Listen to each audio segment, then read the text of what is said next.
तुम्हारो मंत्र विभीषण माना, Lankeshwara భయే sub jug జానా. దీనికి అర్థం, రావణాసురుడు తమ్ముడైన విభీషణుడు ధర్మాన్ని పాటించేవారు.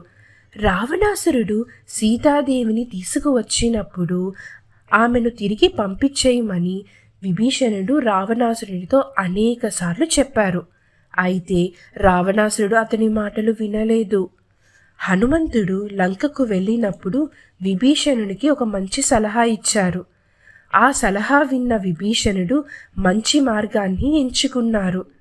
దాంతో శ్రీరామచంద్రుడు అతనిని లంకకు రాజుగా చేశారు. ఇది ప్రపంచం మొత్తానికి తెలిసిన నిజం. అయితే పిల్లలు, మీరు కూడా ఒక మంచి సలహా వినడం అలవాటు చేసుకుంటున్నారా? ఇప్పటి వరకు విన్న ఒక మంచి సలహా ఏంటో నాకు కమెంట్ సెక్షన్లో చెప్పండి.